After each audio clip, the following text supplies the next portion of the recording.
Olá! Hoje a gente vai mergulhar fundo em uma história antiga, daquelas que nos fazem pensar. É uma história sobre guerra, sobre desespero e, principalmente, sobre o preço chocante que às vezes se paga por uma vitória. Tudo isso tá lá, no segundo livro de Reis.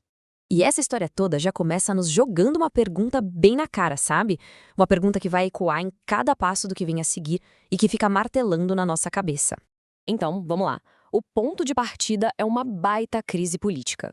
Pensem bem, depois da morte do rei Acabe, o rei Mesa de Moabe, que era um criador de ovelhas muito rico, vê ali uma oportunidade. Ele simplesmente se rebela contra Israel e decide, chega, não vou mais pagar aquele tributo pesado.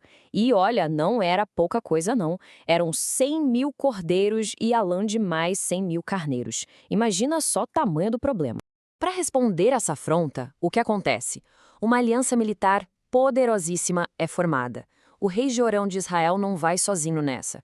Ele convence o rei Josafá de Judá e também o rei de Edom a se juntarem a ele. A ideia era clara: esmagar essa rebelião com força total. E aqui vem a primeira grande decisão, a primeira escolha que vai definir tudo. Eles optam por uma rota que era estratégica, sim, mas extremamente perigosa: atacar pelo deserto de Edom. Essa escolha, bom, ela preparou o terreno para uma crise que quase foi o fim de tudo antes mesmo da batalha começar.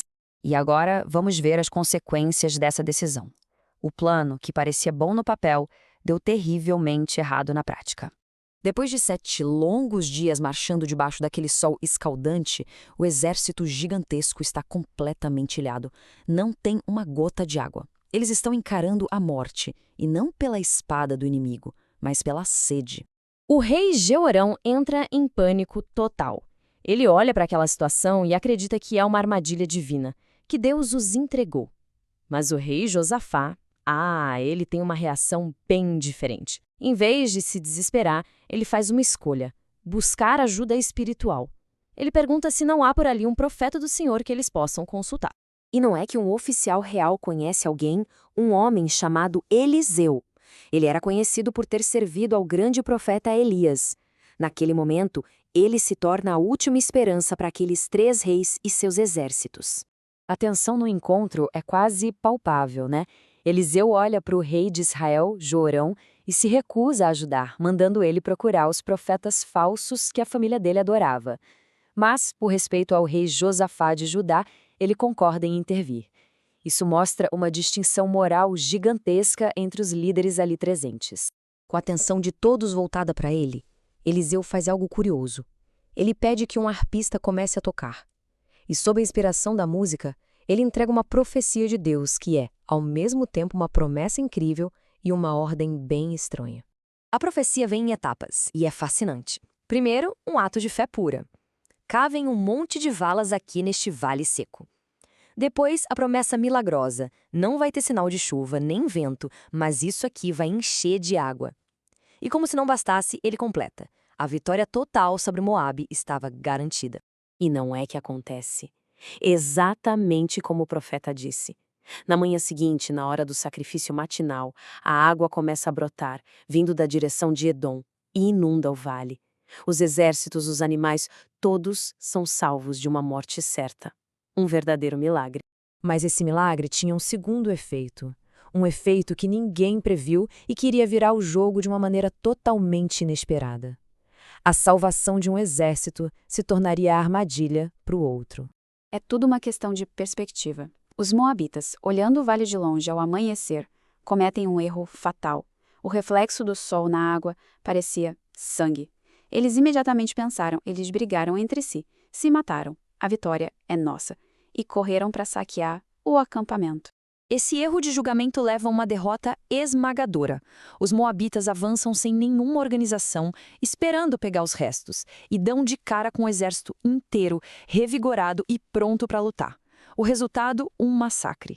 Os moabitas fogem em pânico e são perseguidos, e o reino deles é completamente devastado. A batalha chega ao seu clímax na última fortaleza moabita, a cidade de Kir-Hareset. Completamente encurralado, vendo a aniquilação total se aproximar, o rei de Moabe faz uma última e desesperada tentativa de se libertar. Ele pega 700 de seus melhores espadachins e tenta o impossível: romper as linhas do exército inimigo, bem na parte onde estava o rei de Edom. Mas a tentativa fracassa. Sem ter mais para onde correr, com o reino em ruínas e a morte batendo à porta, ele toma uma decisão tão extrema, tão radical, que muda o rumo da guerra em um único instante. Ele sobe na muralha da cidade, à vista de todos, dos seus inimigos e do seu próprio povo. E ali, ele sacrifica o próprio filho, o herdeiro do trono. É a expressão máxima do desespero absoluto, um ato de livre-arbítrio levado a um extremo inimaginável. O texto diz que uma grande ira caiu sobre Israel. A visão daquele ato terrível, daquele horror, foi tão impactante que a aliança liderada por Israel simplesmente desistiu do cerco. Eles ficaram tão chocados, tão perplexos, que levantaram o acampamento e voltaram para casa. E esse é o final perturbador dessa história. Os invasores foram embora, a cidade foi salva. Mas a que custo? A pergunta que fica no ar é: quem venceu de verdade? E o que a vitória significa quando o preço a se pagar é um ato de horror tão indescritível? Fica aí a reflexão. Obrigada por acompanhar esta análise.